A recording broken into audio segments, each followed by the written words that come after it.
Agar D vitaminini ichmasangiz nima bo'ladi? Sizning suyaklaringiz yemirilib ketishida D vitaminining ahamiyati qanday? Siz bilan Hayot Balans kanali va bugun D vitamini haqida gaplashamiz. Bir savol, sizda charchoq, stress, holsizlik, uyquchanlik hamda asabiylik holatlari bo'lyaptimi? Aynan mana shu holatlar D vitaminining yetishmasligi bilan bog'liq ekanligini hech o'ylab ko'rganmisiz? Aynan mana shu o'ylamagan narsangiz sizda bo'layotgan bo'lishi mumkin. Shuning uchun birinchi navbatda siz o'zingizda yuqorida aytib o'tgan belgilarimiz kuzatilayotgan bo'lsa, albatta qon analizi orqali D3 ni tekshirib ko'ring. Yoki bo'lmasam juda ham kuchli darajada holsizlik, uyquchanlik va ishtahaning yo'qolishi, qonda qand miqdorining o'ynayotganligi, ya'ni birdan ko'tarilib, birdan tushib ketayotganligi sizda D vitamini yetishmayotganidan bo'ladi. Va uning sabablari haqida quyida to'xtalib o'tamiz. Hozir aytayotgan gaplarimni hech qachon hech qaysi doktordan eshitmaysiz va nima uchunligini aytib o'taman. Birinchi navbatda bizning tanamizda D vitaminini qancha ichsangiz ham foydasi bo'lmayotganligini sezayotgan bo'lsangiz, unda muammolaringiz sizni boshqa joyda, ya'ni jigar va buyraklaringizda. Chunki D vitamini terida hosil bo'ladi hamda jigarda aktiv holatga o'tadi va to'liq ishlashi uchun u buyraklarga boradi. Buyraklarda kalsiy sitrol holatiga o'tadi va kalsiy sitrol butun tanada kalsiy fosfor almashinuvini boshqaradigan modda hisoblanadi. Va shuning natijasida bizning asablarimiz uchun kerakli bo'lgan fosforni yetkazib beramiz. Hamda qon tarkibidagi kalsiy ionlari bizni mushaklarimizni qisqarishini ta'minlab beradi. Agar mana shu D vitaminini yetishmasligi sodir bo'lsa, bizning mushaklarimiz kontrakturasi, ya'ni mushaklarimiz zichlashib, tortilib, qaytib bo'shasha olmaydi. Bu xalq orasida oyoqning tomiri tortishi yoki shunga o'xshagan holatlar, qo'limni tomiri tortdi degan iboralar bilan ifodalanadi. Buni oqibatlarini yo'qotish uchun siz D vitaminini aynan qaysi qismda muammo bo'layotganligi bilan bog'lashingiz kerak. Shuning uchun D vitamini oddiy vitamin emas. U gormon kabi ishlaydigan vitamin. D vitamini ichmasa nima bo'ladi? Birinchi navbatda suyak va bo'g'imlarda nima bo'lishini tushuntirib beraman. Birinchi navbatda mushaklar bo'shashadi, tez charchash bo'ladi. Mushaklar bo'shashadi deganim bu faqat bir tomonlama emas. Ba'zi bir mushaklar esa tonusi ortib ketishi ham mumkin. Ayniqsa tovon boldir mushaklarining tonusi ortib ketishi natijasida u yerda qattiqlik hissi paydo bo'ladi. Shuning uchun siz D vitamini ichmayotgan bo'lsangiz yoki tanangizga yetmayotgan bo'lsa, aynan mana shu belgilar bilan siz ajratib olishingiz mumkin. Buning asosiy sababini video davomida bilib olasiz. Eng muhim narsaga to'xtalaman. Suyaklar qaqshab og'riydi. Ko'pchilik tug'ruqdan keyingi ayollarimizda bo'ladigan holat hamda 60 yoshdan keyingi onaxonlarimiz va otaxonlarimizda kuzatiladigan holat.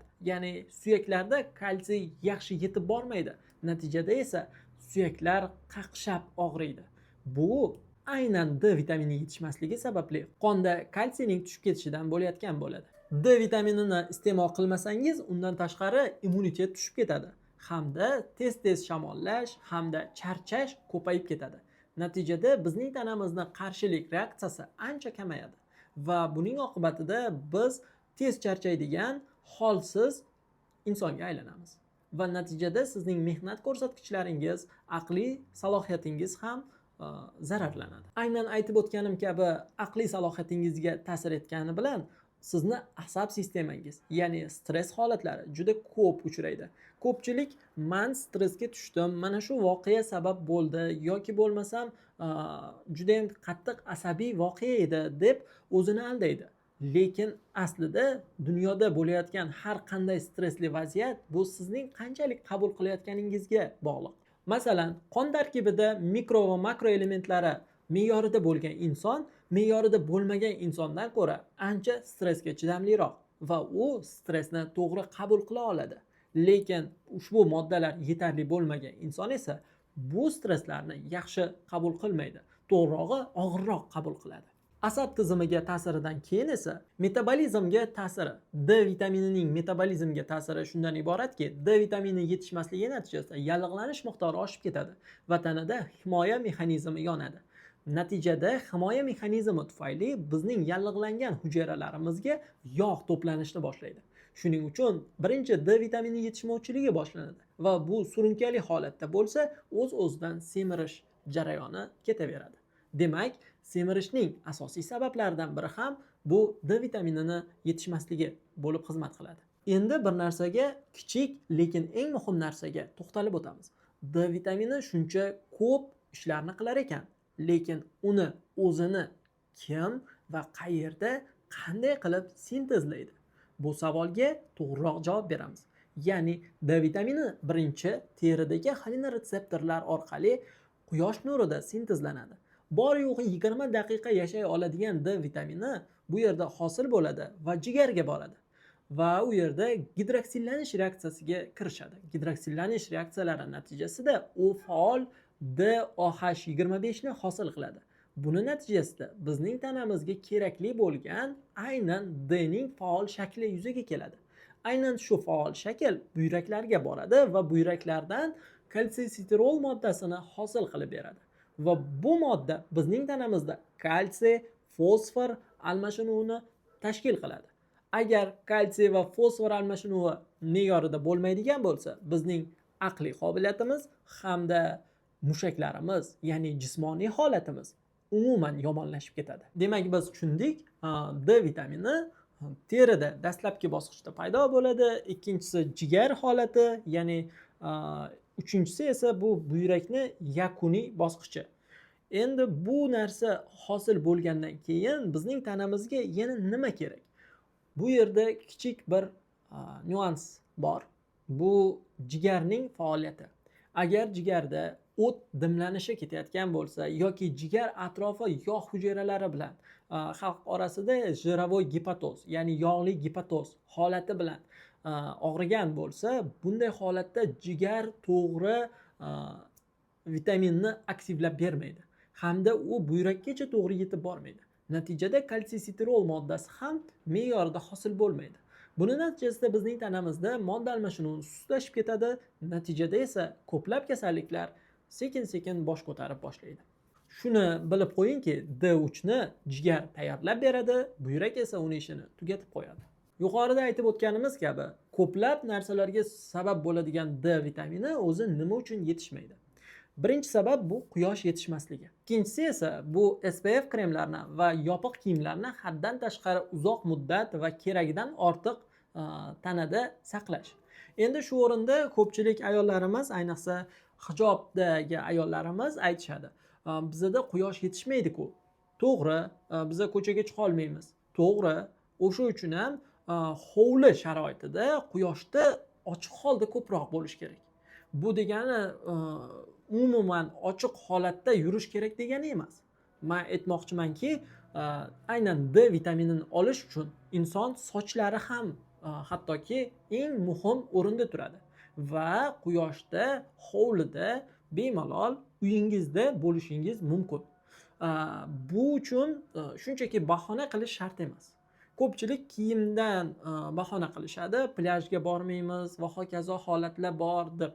Yo'q, bu holat minglab yillar davomida kuzatilgan va bu sababli mana shu bahona sababli D vitamini yetishmaydi deyish noto'g'ri bo'ladi.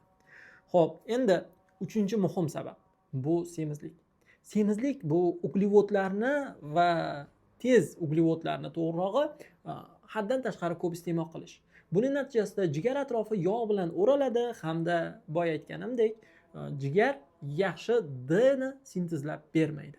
To'rtinchi sabab bu ichak so'rilishining muammolari. Malatosorpsi, ya'ni ichakdagi so'rilish qobiliyatining pasayishi va ichakda tiqinlarning, axlatlarning ko'p qolib ketishi natijasida ham D vitaminining so'rilishi pasayib ketadi. Natijada bizning tanamiz D ni yaxshi sintez qila olmaydi. Beshinchi sababi bu buyrak funksiyasining pasayishi. Buyraklarni shamollatish oqibatida ham bizning tanamizda aynan D vitaminining yetishmovchiligi yuzaga keladi. Haddan tashqari ko'p shamollash bu organlarni, ya'ni ozuqaga boy bo'lgan organlarni zararlanishiga sabab bo'ladi. Nima uchun o'ylab ko'rganmisiz? Gripp paytida bizning o'pkamiz ko'proq yallig'lanadi. Chunki viruslar uchun O'pka eng qonga yaxshi boy organ hisoblanadi. Chunki bizning tanamizdagi birinchi ozuqaga to'yingan qon o'pka orqali kislorodga to'yinib oladi va butun tana bo'ylab tarqaladi. Shuning uchun o'pka eng ozuqabop organ. Unga hamma ozuqaga boy qon yetib boradi. Shuning uchun viruslar ham, bakteriyalar ham o'pkaga intiladi. Ikkinchi ozuqabop organ esa bu miya hamda jinsiy organlar hisoblanadi. Shuning uchun o'pkadan o'tgan har qanday virus va bakteriyalar birinchi miyaga borishadi, lekin miyaga borgan payti gemoensefalopatik baryerdan o'tish olmaydi va natijada jinsiy organlarga ketishadi. Jinsiy organlar ham eng yaxshi qon bilan ta'minlanganligi uchun aynan u yerda zararlanish boshlanadi. Bundan kelib chiqadiki, D vitaminining yetishmovchiligi bizning tanamizda jinsiy faoliyatga, aqliy faoliyatga bevosita bog'liqdir. Endi eng muhim narsaga to'xtalib o'tamiz. D vitaminini qanday tekshirish kerak?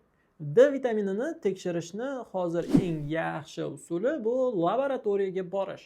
Laboratoriyaga borasiz, D vitaminini tekshirish uchun aynan qoningizdan 2-3 ml olishadi va natijada taxminan 5 soat ichida sizga qoningiz tarkibidagi D miqdori qancha ekanligini aniqlab berishadi.